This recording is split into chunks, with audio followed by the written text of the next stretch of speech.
Welcome to my class. नमस्ते student. बच्चों, आज हम कक्षा 8वीं का व्याकरण पढ़ने जा रहे हैं और व्याकरण में आज का हमारा टॉपिक है पत्र लेखन। पत्र लेखन का यह सेशन नंबर पहला है।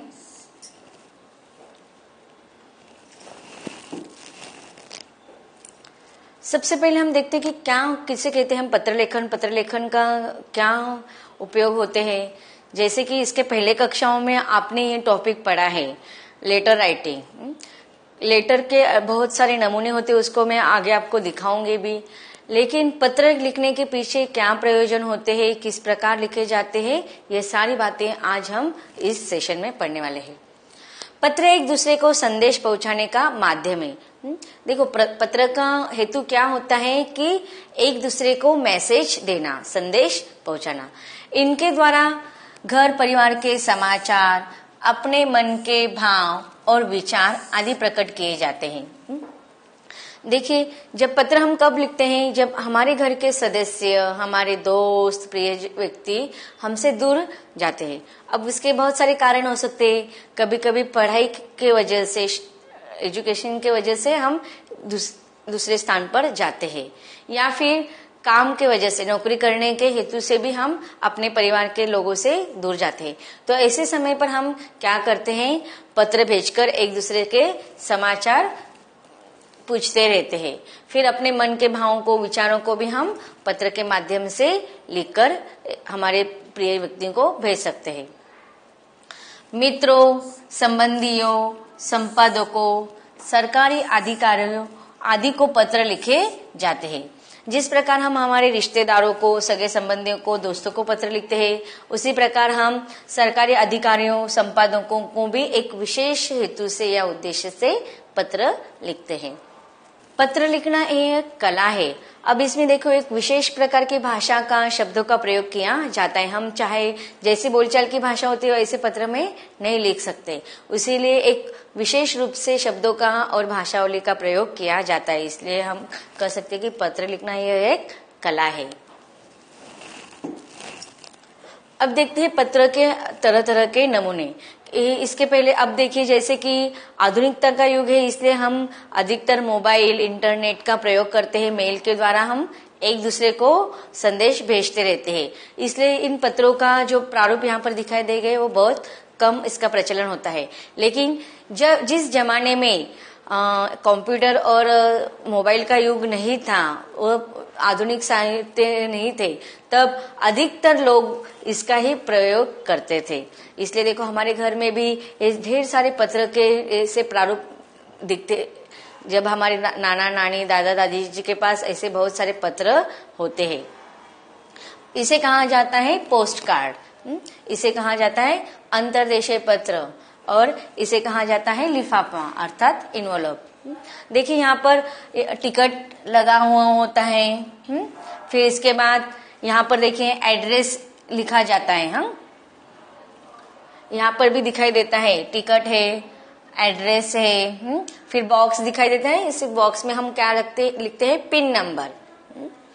अब इसको दिखाने के पीछे कारण ये है कि जब हम पत्र लेखन इस टॉपिक को पढ़ेंगे, मैं आपको एक पत्र का प्रारूप दूंगी। उसके बाद हमें एक लिफाफा बनवाना है, उसे हम कहते हैं लिफाफा। फिर उसमें हम टिकट शब्द भी लिखेंगे। फिर एड्रेस कैसे लिखना है, किसको लिखना है, किस प्रकार से लिखना है, प्रति प्रापक अर्थात प्रेषक का एड्रेस कैसे लिखा जाता है, कहाँ लिखा जाता है, इस सारी जानकारी हम हासिल करने वाले हैं। तो इसके लिए हमें पत्र के प्रारूप देखना जरूरी है। इस पत्र के प्रारूप से हमें पता चल चुका है कि पत्र तो लिखना एक कला तो है, वह किस प्रकार से लिखने वाले हैं इसको हम पढ़ेंगे। लेकिन पत्र लिखने के बाद टिकट का क्या महत्व होता है, तथा प्रति का पता कहाँ लिखना होता है, हमारा पता कहाँ लिखना होता है, यह हम पत्र के अंत में देखेंगे। अब देखते हैं अच्छे पत्र की कौन कौन सी विशेषताएं होती है। पत्र की जो भाषा होती है वह सरल होनी चाहिए, विचारों की स्पष्टता होनी चाहिए। अब देखिए, जिस विषय से हम पत्र लिख रहे हैं उसके विचारों को, इस विषय को हमें स्पष्ट रूप से लिखना चाहिए। प्रारूप के अनुसार ही लिखकर प्रभावी बनाए। अब पत्र का जो प्रारूप होता है जिसको हम आगे पढ़ने वाले हैं, उस प्रारूप को हमें प्रभावी रूप से लिखना चाहिए। जिस पत्र में जितनी स्वाभाविकता होगी वह उतना ही प्रभावकारी होगा। मतलब देखिए, अगर हम मित्रों को पत्र लिख रहे, रिश्तेदारों को लिख रहे तो स्वाभाविक ढंग से लिखना चाहिए, या फिर कार्यालयीन पत्र अधिकारों को लिख रहे तो उसमें भी ज्यादा बढ़ चढ़कर हमें नहीं लिखना चाहिए। स्वाभाविकता से पत्र का प्रारूप होना चाहिए, तभी वह पत्र प्रभावकारी होगा।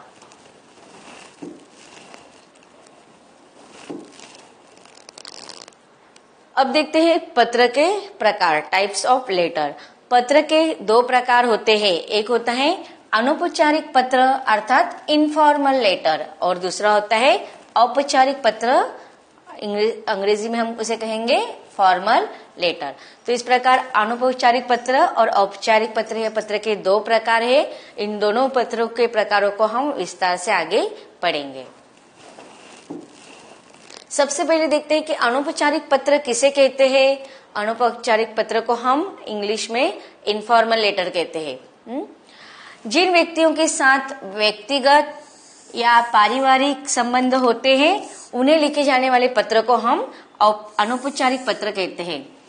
अर्थात हम अपने रिश्तेदारों को, चाहे हमारे माता पिता, भाई बहन, जो हमारे जो रिलेटिव होते हैं, या फिर हमारे दोस्त, इनको जब हम व्यक्तिगत या पारिवारिक रूप में पत्र लिखते हैं, ऐसे पत्रों को हम क्या कहेंगे?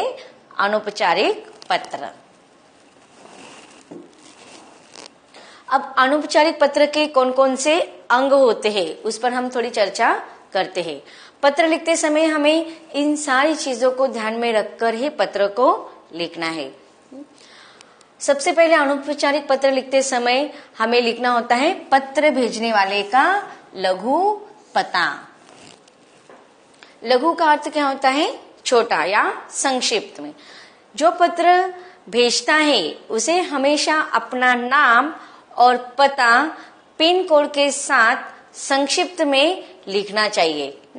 अब पत्र लिखने के जो उसे देखो, पत्र जो भेजता है उसे हम एक शब्द का प्रयोग करते हैं, उसे कहते हैं हम प्रेषक। ये शब्द आपको याद रखना है, क्योंकि इसके बाद जब भी मैं ऐसे शब्द का प्रयोग करूंगी, प्रेषक शब्द का प्रयोग करूंगी, तो उससे क्या आपको ज्ञान प्राप्त होने वाला है? किसके लिए हमने वो शब्द का प्रयोग किया है? कि जो पत्र लिख रहा है, और जिसको पत्र लिखा जाता है उसको पत्र प्रापक या फिर प्रति कहते हैं। तो इस प्रकार पत्र भेजने वाला अर्थात प्रेषक का पता संक्षिप्त में होना चाहिए, और वह हमेशा उसके भी लिखने के दो तरीके होते हैं। एक तो आप पत्र के दाहिनी ओर लिखिए, पत्र के दाहिनी ओर हमें प्रेषक का पता लिखना है पूरे पिन कोड के साथ। उसके बाद हम लिखेंगे दिनांक। जब भी हम पत्र लिखते हैं तो पता, नाम के बाद पता, पता के बाद हमें दिनांक लिखना बहुत आवश्यक होता है। दिनांक लिखने से हमें पता क्या चलता है कि यह पत्र कौन से दिन लिखा गया है, इसकी जानकारी हमें हासिल होती है। इसके बाद आता है संबोधन। संबोधन का अर्थ क्या होता है यह मैं समझाती हूँ आपको। कि देखिए, जैसे हम जब पत्र लिखते हैं, प्रेषक का नाम, पता और दिनांक, दिनांक जहां पर खत्म होता है उसके नीचे वाली पंक्ति से हमें क्या करना है? दाहिनी ओर, बाएं ओर संबोधन लिखना होता है। अब संबोधन का अर्थ क्या होता है कि जिसको हम पत्र लिखते हैं उसके साथ हमारा जो संबंध होता है, उस संबंध के अनुसार हम उसे किसी विशेष शब्दों का प्रयोग करते हैं। जैसे हम माता पिताजी या बड़े लोगों को लिखते हैं तो हमारा संबोधन क्या होता है? पूज्यनीय माताजी, पूज्य पिताजी। या फिर हमारे भाई बहनों को लिखते हैं या दोस्तों को लिखते हैं तो हमारा संबोधन क्या होगा? प्रिय दोस्त, प्रिय भाई, प्रिय बहना। तो इस प्रकार जिसको हम पत्र लिखते हैं उसको जिस नाम से हम संबोधित करते हैं, जिस नाम से हम पुकारते हैं, उसके लिए आदर युक्त शब्दों का प्रयोग किया जाता है, उसे कहा जाता है संबोधन। संबोधन होने के बाद उसके नीचे वाली पंक्ति में हम लिखेंगे अभिवादन। अभिवादन का अर्थ क्या होता है कि देखो, अभिवादन भी हमारे जिसको पत्र लिख रहे हैं उसके साथ हमारा संबंध कौन सा है, किस प्रकार का है, उसके अनुसार हमारा अभिवादन भी परिवर्तित होता है। अब बड़े लोगों को जब हम पत्र लिखेंगे तो उसमें हम क्या करेंगे, उनसे आशीर्वाद लेंगे। तो उनको हम लिखेंगे सादर चरण स्पर्श, सादर प्रणाम। लेकिन यह बड़े लोगों के लिए होंगे। लेकिन जैसे हम उम्र के होंगे, हमारे छोटे भाई बहन, हमारे दोस्त होंगे, तो उनके लिए हम क्या करेंगे, सस्नेह प्यार, हमसे छोटे होंगे तो सस्नेह आशीर्वाद, इस प्रकार से हम अभिवादन लिखेंगे। तो हमें संबोधन और अभिवादन का मतलब पता चल गया है। संबोधन और अभिवादन। अभिवादन होने के बाद हमारा आता है विषय वस्तु। विषय वस्तु का अर्थ क्या होता है कि जिस कारण से हमने पत्र लिखे हैं उस पत्र के जो मेन विषय है उसको लिखना। अब विषय वस्तु को भी हम 3 भागों में डिवाइड कर सकते हैं। उसको हम कहते हैं शुरुआत। पहले इसमें हम क्या करेंगे, 3 परिच्छेद कर सकते हैं इसमें। विषय वस्तु को हमेशा 2 या 3 परिच्छेदों में ही लिखना है, 3 परिच्छेदों से ज्यादा नहीं। शुरुआत में हम उनकी संक्षिप्त में जानकारी हासिल करेंगे, फिर दूसरे परिच्छेद में हमारे जिस विषय से हमने पत्र लिखा है उस कारण को हम लिखेंगे, और फिर अंत में हम उनकी और अन्य सदस्यों की, घर के परिवार के अन्य सदस्यों की हालचाल पूछेंगे। उसके बाद आता है समापन। समापन में हम क्या लिखेंगे, धन्यवाद या ढेर सारा आशीर्वाद, इस प्रकार से हम करेंगे। और फिर अंत में हम क्या लिखेंगे, अपना नाम और हस्ताक्षर। पत्र पाने वाले से संबंध, पत्र लिखने वाले का नाम। अब देखो, पत्र पाने वाले, जिसको हम पत्र भेजने वाले, उसके साथ हमारा संबंध कैसे है। अगर हम माता पिताजी को पत्र लिख रहे तो आप क्या लिखेंगे, आपकी लाडली पुत्री, आपका लाडला बेटा, या फिर अपने दोस्त को लिख रहे तो तुम्हारा प्रिय दोस्त, इस प्रकार से आप अंत में लिखेंगे और फिर नीचे आपका नाम लिखेंगे। तो समापन के 2 अंग हो गए।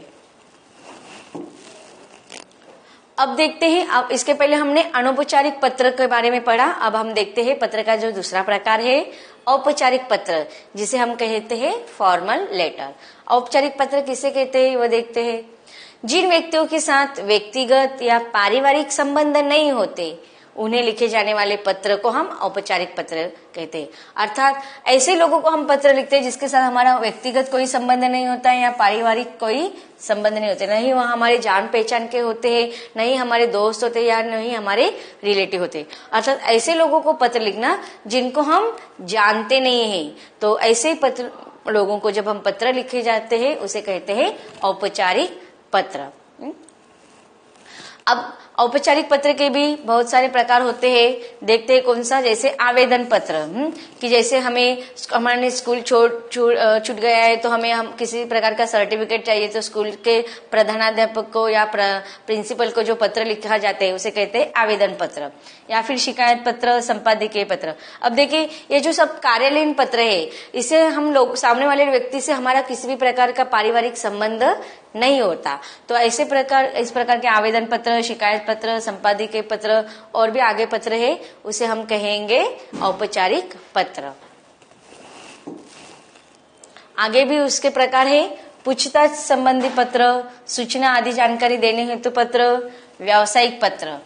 इसके अलावा निवेदन पत्र भी होते हैं, प्रशंसा या अनुरोध युक्त पत्र भी औपचारिक पत्र में आ सकते हैं।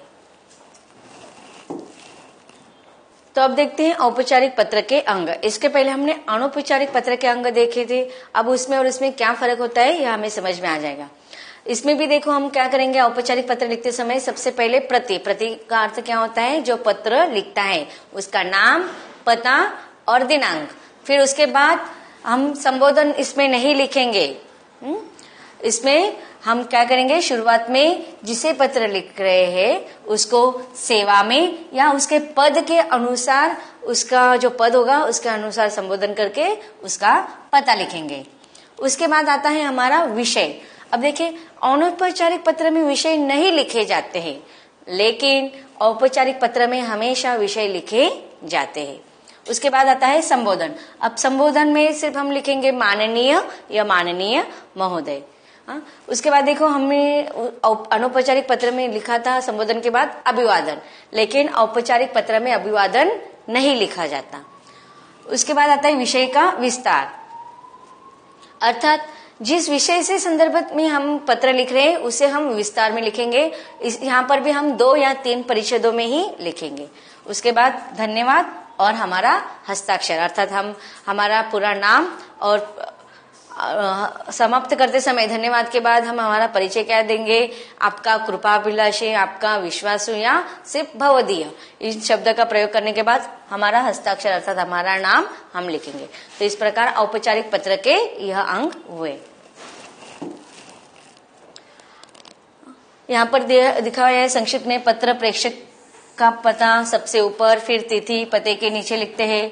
पत्र प्रापक जिसे पत्र लिखा जा रहा है उसके पद का नाम और पूरा पता पेन के नंबर के साथ लिखना जाता है। फिर विषय, इन पत्रों में विषय लिखना आवश्यक होता है। हमने देखा था कि अनौपचारिक पत्र में लिखना नहीं होता है विषय, लेकिन औपचारिक पत्र में विषय लिखना अनिवार्य होता है। उसके लिए अंक भी होते हैं एग्जाम में। फिर संबोधन, जिसे पत्र लिख रहे हैं उसके पद के अनुसार उसे उचित संबोधन लिखना चाहिए। इन पत्रों में अभिवादन नहीं लिखा जाता। फिर पत्र का कलेवर में भी हम मुख्य विषय या 2 या 3 परिच्छेद में हम उसे लिखेंगे।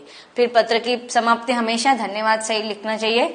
आत्मनिर्देश या हस्ताक्षर, आपका आज्ञाकारी शिक्षक या भवदीय और नाम। तो बच्चों, अब तक हमने पत्र किसे कहते हैं, पत्र के कौन कौन से प्रकार होते हैं और उसका प्रारूप हमने संक्षिप्त में देख लिया। इसके अगले भाग में हम पत्रों को एक विशेष नमूने के साथ, एक विशेष प्रारूप के साथ पढ़ेंगे, लेकिन इसके अगले भाग में।